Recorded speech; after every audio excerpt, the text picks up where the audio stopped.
Hello friends, I'm Mukesh Goyal. I hope कि आप सारे बहुत अच्छे हैं। और फ्रेंड्स, आज हम बात करेंगे गाउशियन प्लूम मॉडल है उसके बारे में कुछ बातें करेंगे जो एग्जाम के लिए काफ़ी इंपॉर्टेंट है फ्रेंड्स, और इसको अच्छे से चित्त को रिलैक्स करके समझेंगे।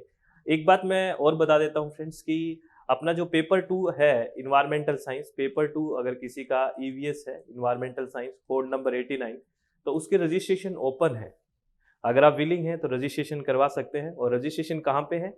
SWMG success with Mukesh Goyal नाम से अपनी एंड्रॉयड एप्लीकेशन है। आप प्ले स्टोर में जाके वहाँ से इंस्टॉल करके आप जानकारी ले सकते हैं। और कोई भी फर्दर इंफॉर्मेशन आपको चाहिए तो जो कमेंट बॉक्स में और स्क्रीन पे जो आपको नंबर दिख रहे हैं यहाँ पे व्हाट्सअप करके किसी भी तरह की आप इंफॉर्मेशन ले सकते हैं। ठीक है फ्रेंड्स, तो बात करते हैं गाउशियन प्लूम मॉडल के बारे में। बिल्कुल अच्छे से ध्यान रखना है, रिलैक्स होकर शांति से सुनना है। क्या है सबसे पहली बात, जो गाउशियन प्लूम मॉडल है ये बहुत ही कॉमन है। फिर एयर पोल्यूशन मॉडल का most common air pollution model क्यों बोला गया है इसको? क्योंकि ये ज़्यादातर यूज होने वाला यही मॉडल है, बहुत यूज होता है, ज़्यादा होता है, तो इसलिए मोस्ट कॉमन माना गया इसको, most common air pollution model. अब जो शब्द आया है मॉडल, मॉडल शब्द से क्या समझते हो आप? कहीं कहीं पे मॉडल लगता है मतलब कुछ ना कुछ मैथमेटिकल कैलकुलेशंस वगैरह होएगी, कैलकुलेशन होगा, कुछ फॉर्मूला होगा, तब वो मॉडल होता है ना। इस तरह से मॉडल को एक तरह से हम ऐसे समझ सकते हैं कि कुछ ऐसा equation, calculation, mathematical equations, calculations वगैरह कुछ रहेगी, तो वहाँ पे लिए हम एक शब्द जनरली सामान्यतः यूज कर लेते हैं मॉडल। और ये काफ़ी फेमस है, बहुत जगह यूज होता है, तो इसके लिए मोस्ट कॉमन है ये। और ये एयर पोल्यूशन के लिए लगाया जाता है, ठीक है ना, यानी कि एयर पोल्यूशन को जानने के लिए इस मॉडल का यूज किया जाता है, ठीक है ना। और इसके ये मेनली जो यूज होता है, सामान्यतः जो यूज होता है, ये जो कंसंट्रेशन है किसकी, पोल्यूटेंट्स की जो सांद्रता है, ठीक है, 3 डायमेंशनल कंसंट्रेशन किसके द्वारा जनरेट होती है? जो पॉइंट सोर्स है उसके द्वारा। किसके द्वारा? पॉइंट सोर्स के द्वारा। तो थोड़ा सा ध्यान रखना, ये सामान्यतः जो पॉइंट सोर्स होते हैं ना, जैसे चिमनी से, स्टैक से, ठीक है ना, ये पॉइंट सोर्स के लिए सामान्यतः लागू होता है। मॉडिफाई करके इसको लाइन सोर्स वगैरह के लिए भी कर सकते हैं, लेकिन जनरली हम किसके लिए बात करेंगे? पॉइंट सोर्स के लिए बात करेंगे, ठीक है। और ये जो कंडीशन होती है, जो गाउशियन प्लूम मॉडल को हम बात करेंगे, इक्वेशन के बारे में बात करेंगे, और ये गाउशियन प्लूम मॉडल है वो एक कंडीशन मान के चल रहे हैं हम कि यहाँ पे जो मीटीरियोलॉजिकल कंडीशन है वो बिल्कुल स्टेशनरी है, यानी कि विंड स्पीड वगैरह ये बिल्कुल स्थायी है, चेंज नहीं हो रही समय और टाइम, समय और हाइट के अनुसार। ये सारी बातें मानते हुए इस मॉडल को हम डिस्क्राइब कर रहे हैं, इस बात को आपको ध्यान रखना है। मैं फिर बता रहा हूँ, कुछ अजम्पशन ले रहे हैं हम, कुछ अजम्पशन के आधार पे इस मॉडल के बारे में हम बात करेंगे। बिल्कुल शांति से बात समझ में आ रही है ना? अजम्पशन का मतलब कुछ बातें हम ये मानते हैं कि ये बातें हैं, और इसमें फिर हम मॉडल अप्लाई कर रहे हैं, इस बात को ध्यान रखना। वो क्या क्या अजम्पशन है ये भी शायद पूछा जा सके आपसे, तो हो सकता है कि पूछा जाए कि भी किस अजम्पशन पे बेसिकली हम स्टडी करते हैं, ये बेसिकली एक क्वेश्चन पूछा जा सकता है, ठीक है।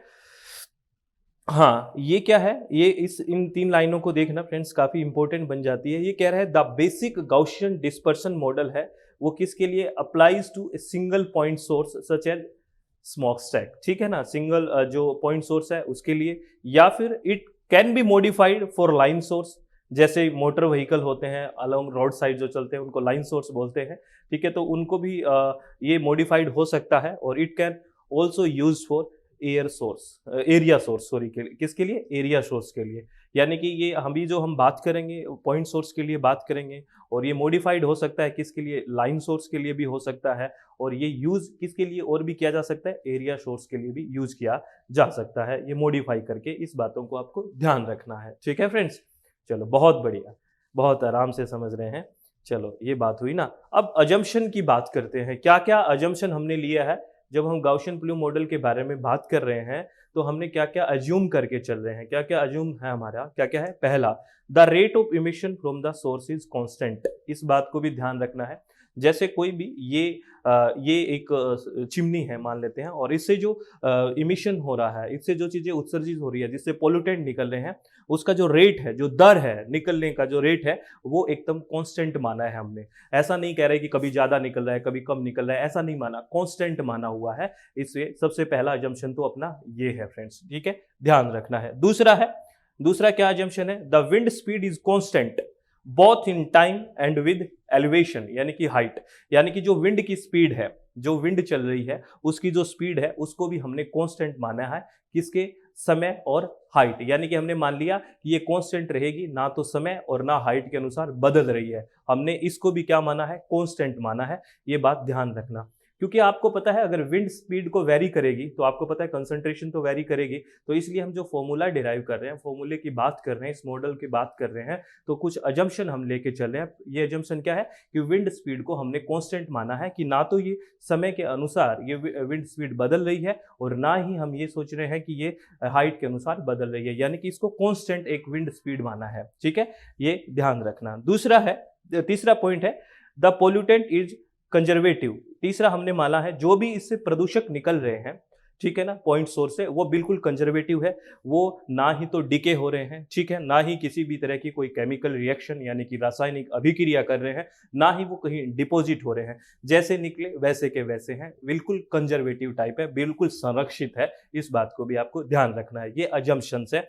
और चौथा अजम्पशन है the terrain is relatively flat and open. जो जिस एरिया में इमिशन की बात कर रहे हैं, स्टडी कर रहे हैं, वो जो क्षेत्र है, वो एरिया है, वो बिल्कुल समतल है। वहां पे कोई पहाड़ वगैरह, ऑब्स्टेकल्स वगैरह कुछ नहीं है, बिल्कुल फ्लैट एंड ओपन है। क्योंकि देखो अगर ये स्टैक है और यहाँ चिमनी से धुआं निकला, ठीक है, धुआं निकल के अगर कोई आगे पहाड़ वगैरह कुछ और आ गया तो डिस्टर्बेंस हो गया ना। ऐसा कुछ भी नहीं है। जो हम स्टडी कर रहे हैं वो एकदम फ्लैट एंड ओपन है, जो टेरेन है वो। ये बात भी आपको ध्यान रखनी है। तो ये अजम्पशंस हैं, इन अजम्पशंस पे ध्यान में रखते हुए हम काम कर रहे हैं। ध्यान रखना फ्रेंड्स, प्लीज आप लोगों से रिक्वेस्ट है। ये बहुत इंपॉर्टेंट बातें हैं। जब तक ये चीज समझ में नहीं आएगी तब तक आगे समझ में नहीं आएगा। यहां तक अगर समझ में नहीं आया तो एक बार थोड़ा सा वीडियो को पीछे करके वापस सुन ले, समझ में आ जाएगा। ठीक है, चलो, बहुत बढ़िया बहुत बढ़िया। आगे अगर बात करते हैं, ये बात है, इस मॉडल को ऐसे समझिए फ्रेंड्स, ठीक है, इसको ऐसे समझिए। यहाँ पे कुछ चीजें मैं आपको दिखाऊंगा। ये देखो, ये यहाँ पे स्टैक हाइट है। स्टैक हाइट को बिल्कुल बेसिकली समझना है। यहाँ पे देखो आपको एक कैपिटल एच दिख रहा होगा, ठीक है ना, इसको इफेक्टिव हाइट बोलते हैं, प्रभावशाली हाइट है, ये इफेक्टिव है। और यहाँ पे एक आपको स्मॉल एच दिख रहा है, ये इस स्टैक की हाइट है। क्या है? ये स्टैक की हाइट है फ्रेंड्स, ठीक है, ये स्टैक हाइट है। और डेल्टा एच जो है, ये जो, अब देखो ये कोई चिमनी है, तो जो मान लो कोई जो निकलेगा धुआं वगैरह, उसकी भी एक हाइट है ना, ये इसको डेल्टा एच माना है। इसको क्या माना है? डेल्टा एच माना है। डेल्टा एच माना है, जहां पे एक तरह से कंसंट्रेशन होती है, कंसंट्रेशन जो होगी पोल्यूटेंट्स की, प्रदूषकों की, वो सबसे ज्यादा होगी, वो डेल्टा एच है। तो जो कैपिटल एच है, जो इफेक्टिव हाइट है, उसके इक्वल है small H plus delta H. ये है इफेक्टिव हाइट। बात समझ रहे हो? चलो, बहुत बढ़िया। अब देखो इसको आप, ये जो कर्व है, इसको देखना। यहाँ पे अगर आप देखते हो तो कंसंट्रेशन सबसे ज्यादा कहाँ है? यहाँ पे। सांद्रता, जो कंसंट्रेशन है, वो इस लाइन पे सबसे ज्यादा है, ठीक है ना, इस लाइन पे सबसे ज्यादा कंसंट्रेशन है, ठीक है। और इसके आर बार यानी ऊपर नीचे कहीं भी जाओगे, इससे कहीं भी इधर जाओगे तो कंसंट्रेशन जो पोल्यूटेंट्स की होगी वो कम होगी, ठीक है। और 3 एक्सिस की बात की गई है, कौन कौन सी? एक्स एक्सिस, वाई एक्सिस और जेड एक्सिस, ठीक है। जेड तो कौन सा है? ये वर्टिकल ऊपर की ओर जा रहा है, इसको जेड एक्सिस करा है हमने। और ये जो चीज है, ये एस एक्सिस करा है, एक्स एक्सिस करा है। और बाहर जैसे देखो, ये जेड हो गया ऊपर की ओर, और ये एक्स और वाई, मतलब इस एरिया में जो घूम रहा है, जैसे ये जेड, एक्स और वाई, ये है ना, जेड, एक्स और वाई, ये है। तो हम क्या कर रहे हैं? जो जेड है वो वर्टिकल है, जो ऊपर की ओर जा रहा है, उसको हमने जेड माना है। जो यूं जा रहा है उसको एक्स क्या माना है? एक्स माना है। जो ये और इधर उधर भी तो जाएगा, ये पूरा कौन सा है? वाई एक्सिस हमने माना है, ठीक है। तो हमने 3 एक्सिस कौन कौन सी ली है? जेड, याद रखना, जेड कौन सी है? वर्टिकल है, ऊपर की ओर है, यानी कि ऊर्ध्वाधर जिसको हिंदी में बोलते हैं। और जो हॉरिजेंटल है, जो क्षैतिज है, वो एक्स वाला हो गया, ये वाला एक्स हो गया, ठीक है ना। और ये जो आसपास का है, जो वाई एक्सिस हो गया, ठीक है फ्रेंड्स। तो ये एक्सिस हो गई। और यहाँ पे आपने यू देखा होगा, ये है विंड स्पीड। क्या है? विंड स्पीड है, ठीक है। और आपने देखा होगा, एक तो होता है ग्रेविटेशनल फोर्स, एक होता है गुरुत्वाकर्षण बल जो नीचे की ओर खींचता है, एक होता है जो ऊपर की ओर धकेलता है। उस बल को क्या कहते हैं बताइए? ठीक है, उस बल को क्या कहते हैं बताइए, जो ऊपर की ओर धकेलता है, नीचे खींचता है, ग्रेविटेशनल फोर्स, गुरुत्वाकर्षण बल कहते हैं। जो ऊपर की ओर भेजता है उसको क्या कहते हैं बताइए? एक बार देख लेते हैं, कमेंट बॉक्स में बताना, ठीक है। तो यहाँ पे कुछ शब्द आपको समझ में आए? Axis, X axis, Y axis, Z axis समझ में आया, ठीक है। यहाँ पे आपने जो इफेक्टिव हाइट है वो समझ में आया, डेल्टा एच और एच आपको समझ में आया, ये सारी चीजें समझ में आई। सबसे ज्यादा कॉन्सेंट्रेशन कहाँ होती है ये भी आपको समझ में आ गई। कॉन्सेंट्रेशन मतलब जहाँ पे प्रदूषकों की सांद्रता सबसे ज्यादा होती है, ये चीजें आपको समझ में आई। विंड स्पीड है वो यू से ले रखा है, स्मॉल यू से, बात समझ में आ गई, चलो वेरी गुड। अब आगे मैं बात करता हूँ, आगे इस इक्वेशन को याद रखना फ्रेंड्स। अब बात करते हैं क्वेश्चन की, यहां से क्वेश्चन सीधा का सीधा पूछ लिया जाता है, इस इक्वेशन को बिल्कुल शांति से समझना।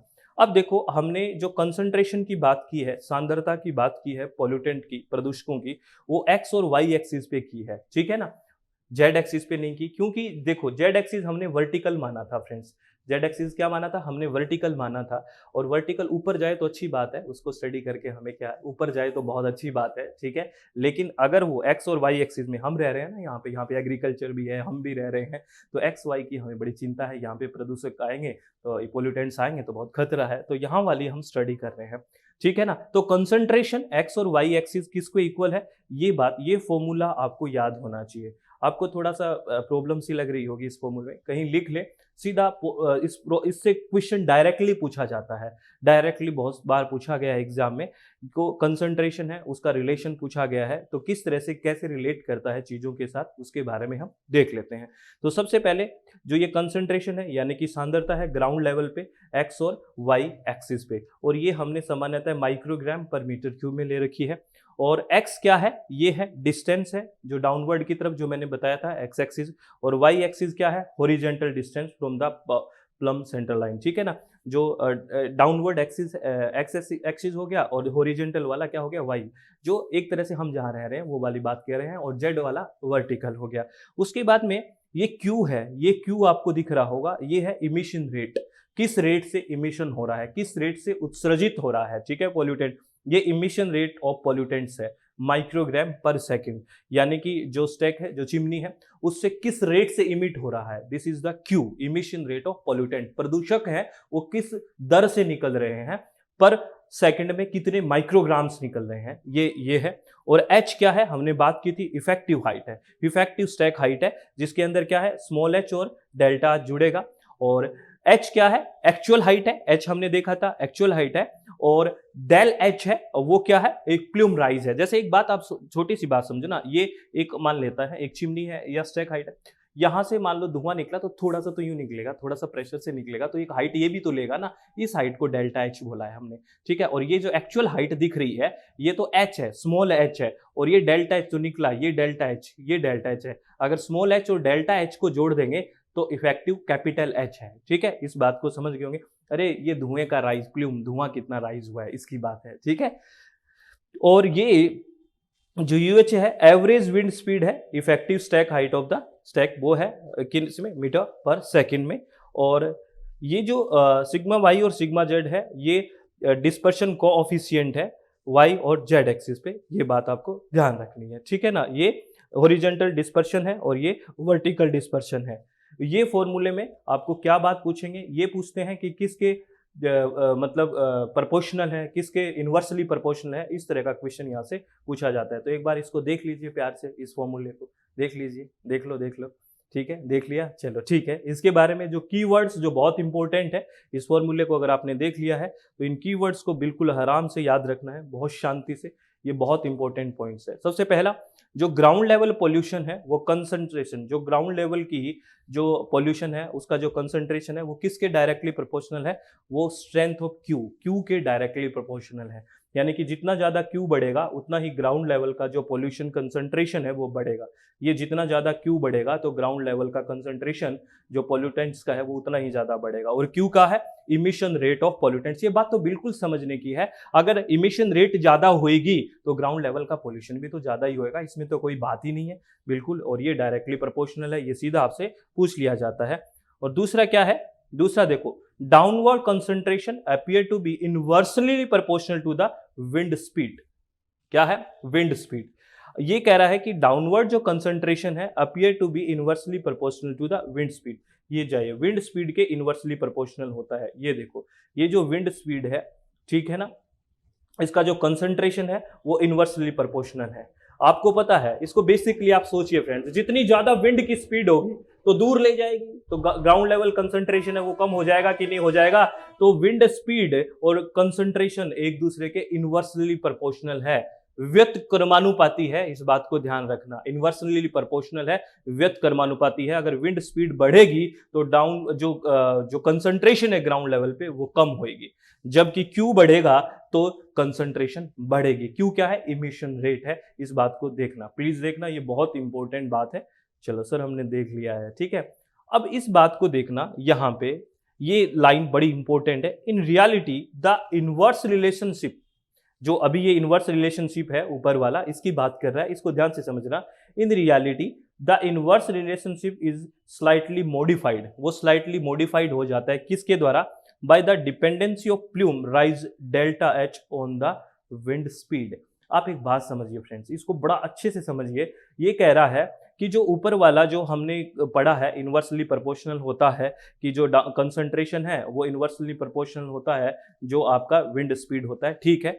ये कह रहा है वास्तविकता में द इनवर्स रिलेशनशिप, जो ये इनवर्स रिलेशनशिप है, इज स्लाइटली मॉडिफाइड, ये थोड़ा सा परिवर्तित हो जाता है। कैसे परिवर्तित हो जाता है? By the dependency of plume rise delta H on the wind speed. आप एक बात बताइए फ्रेंड्स, इस बात को देखना, ये मॉडिफाइड कैसे होगा? ये कह रहा है अगर विंड स्पीड बढ़ गई, विंड स्पीड बढ़ गई तो बात ठीक है, आपकी कंसंट्रेशन है वो कम हो जाएगी, लेकिन विंड स्पीड की वजह से ये चीज है डेल्टा एच है वो मॉडिफाई भी हो जाता है, इसलिए सारी चीज ऊपर से मॉडिफाई भी हो जाती है। डेल्टा एच कैसे होगा ये बताइए? ये डेल्टा एच है, ठीक है ना, ये हाइट डेल्टा एच है। अगर विंड स्पीड ज्यादा है, विंड स्पीड ज्यादा है तो ये हाइट कम हो जाएगी कि नहीं हो जाएगी? अरे बताइए, एकदम से नीचे ले जाएगा कि नहीं कंसंट्रेशन को?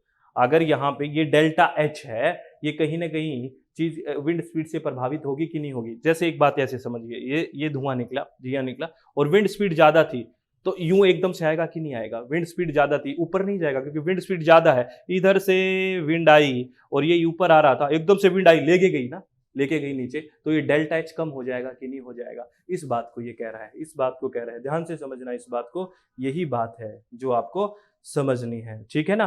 तो in reality the inverse relationship is slightly modified, ये इनवर्स रिलेशनशिप है वो स्लाइटली मॉडिफाई हो जाता है। किस वजह से? क्योंकि जो प्लूम राइज है वो डेल्टा एच है, वहां पे भी डिपेंड करता है विंड स्पीड पे। डेल्टा एच है वो भी विंड स्पीड पे कहीं ना कहीं डिपेंड करता है, ये बात आप नोट करके रखना, ठीक है। इससे क्या होगा? डेल्टा एच कम हो जाएगी, ठीक है, डेल्टा एच कम हो जाएगी। और जहां पे डेल्टा एच कम होगा तो सीधी सी बात है, इस बात को कैसे समझिए, डेल्टा ये है, अगर ये कम हो रहा है तो ये भी कम हो गया, और ये और कंसंट्रेशन एक दूसरे के इनवर्सली प्रोपोर्शनल होता है। तो ये अगर ये कम होगी तो ये कंसंट्रेशन बढ़ेगी, तो कहीं ना कहीं ये बढ़ने में भी सहयोग कर जाती है। इस बात को समझ रहे हो ना मैंने क्या कहा है?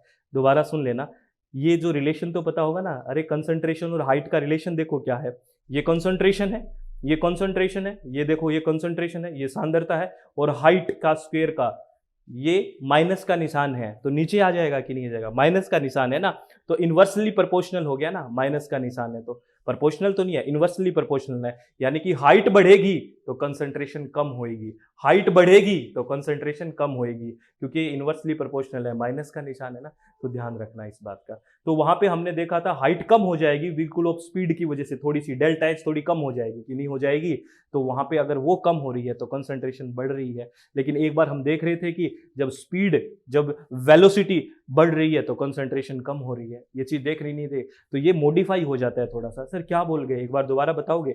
बिल्कुल दोबारा बता देता हूं, देख लो फ्रेंड्स क्या है, अब चित्त रिलैक्स करके सुनो। क्या कह रहा है ये, कि सामान्यतः तो ये रिलेशन है कि कंसंट्रेशन जैसे जैसे वेलोसिटी, जैसे हाइट है, जो वेग है उसकी वेलोसिटी है एक तरह से, वो अगर बढ़ती है, वेग अगर बढ़ता है तो कंसंट्रेशन कम हो जाती है। ये बात आप समझ गए कि अगर वेग बढ़ता है तो कंसंट्रेशन कम हो जाती है, ये फॉर्मूले में हमने देख लिया, ये बात है, ठीक है ना। इनवर्सली प्रोपोर्शनल था विंड स्पीड, ठीक है। अब क्या है, मैंने कहा कि अगर विंड स्पीड बढ़ रही है, ये विंड स्पीड ज्यादा है, तो आपको डेल्टा एच पे भी कहीं ना कहीं फर्क पड़ रहा है, डेल्टा एच कहीं ना कहीं से कम हो रहा है, डेल्टा एच थोड़ा बहुत कहीं ना कहीं कम हो रहा है। तो इसीलिए क्या, in reality the inverse relationship is slightly modified, जो ये ऊपर वाला इनवर्स रिलेशनशिप था ये कहीं ना कहीं स्लाइटली मॉडिफाई हो जाता है, क्योंकि जो प्लूम राइज है, जो डेल्टा एच है, वो कहीं ना कहीं विंड स्पीड पे डिपेंड करता है। तो विंड स्पीड कहीं ज्यादा चलेगी तो कहीं ना कहीं डेल्टा एच कम हो जाएगा, और हमें पता है कंसंट्रेशन और एच में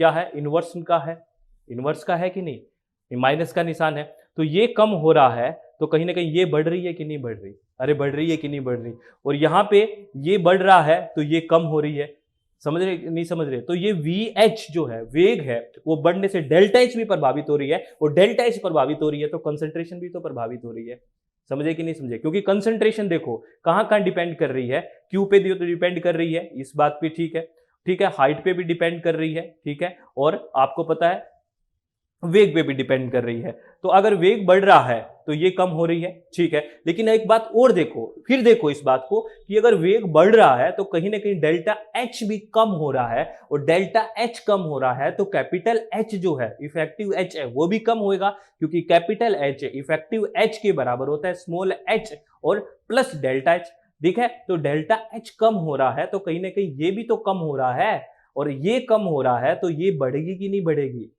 अरे बढ़ेगी कि नहीं बढ़ेगी, इस बात को मैं समझाना चाह रहा हूं कि अगर मानते हैं वेग बढ़ रहा है तो ये कम हो रहा है, लेकिन वेग बढ़ रहा है तो कहीं ना कहीं डेल्टा एच भी तो कम हो रहा है तो ये बढ़ रहा है, इस बात को समझना है, प्लीज 2-3 बार अच्छे से समझ लेना मैं क्या समझाना चाह रहा हूँ, रिलैक्स होके, कहीं ना कहीं इसलिए ये लाइन का मतलब है, बहुत गहरा मतलब है ये, ठीक है सर, समझ में आ चुका है, बहुत बढ़िया समझ में आ चुका है, तो ठीक है, अब है higher wind speed decrease the effective height of the stack, वो तो वही वाली है, हायर जो विंड स्पीड है वो decrease the effective height of the stack, ये जो मैं इतनी देर से ये बात कर रहा हूँ वो यही कह रहा है कि जब हायर विंड स्पीड होगी तो इफेक्टिव हाइट है वो क्या हो जाएगी, डिक्रीज हो जाएगी, ठीक है ना, और इससे अच्छा क्या होता है वो पोल्यूशन ज्यादा आता रहने की बात होती है, क्योंकि एच के इनवर्सली प्रोपोर्शनल है, वही बात है डेल्टा एच वाली, क्योंकि H equal to H plus delta H, और ये कम हो रहा है कहीं ना कहीं तो ये भी तो कम होएगा ही होएगा, सर कितनी बार बताओगे, हम समझ चुके हैं, कितनी बार बताओगे, अरे मुझे लगता है कहीं डाउट ना रह जाए, ये इंपॉर्टेंट पॉइंट है, तो यहाँ पे ये तीनों रिलेशंस ये तो जरूर देख लेना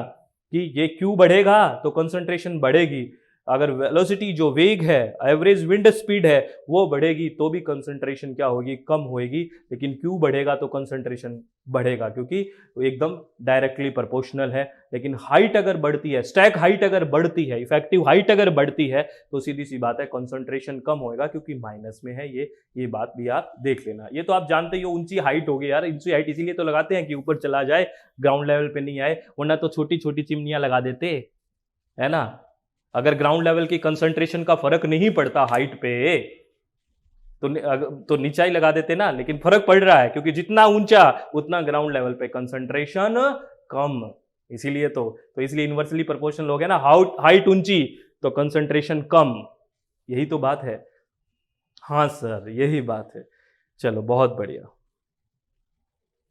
और अब ये लाइन याद रखना, जो गाउशियन पॉइंट सोर्स डिस्पर्सन है वो इक्वेशन किस किस में हो रहा है, एक तो स्टेडी स्टेट पोल्यूटेंट कंसंट्रेशन, जो पोल्यूटेंट की जो कंसंट्रेशन है वो, और दूसरा source strength, wind speed, effective stack height and atmospheric condition, in condition पे हमने बात की है, ये जो शुरू में ही बात कर ली थी हमने कि ये कंडीशन है, इसके अंदर हमें इससे रिलेट करता है, ये सारी बातें हम कर चुके हैं फ्रेंड्स, और जेड का हमने इसलिए रिप्रेजेंट नहीं किया यहाँ पे क्योंकि वो ऊपर जाती है तो ऊपर जाए तो वो अच्छी ही बात है, ये सारी बातें हमने कर ली है फ्रेंड्स, ठीक है, और आप लोगों को एक ही बात कहूँगा फ्रेंड्स कि आप हमेशा चित्त को शांत रखें, मन को रिलैक्स रखें, और किसी भी तरह की कोई भी टेंशन ना लें, तो आप लोगों को प्लीज़ समझना है आराम से, कोई बात नहीं, थोड़ा सा मुझे लगता है कि कई बार ये इक्वेशन समझने में प्रॉब्लम आ जाती होगी, लेकिन इतना डिफिकल्ट नहीं है, बहुत ईजी है, अगर बहुत आराम से समझा जाए, कुछ भी तो नहीं है, क्या है, ये एक कंसंट्रेशन की बात है, ठीक है, एक सांद्रता ग्राउंड लेवल पे जो कंसंट्रेटर होगी पोल्यूटेंट्स की, ठीक है,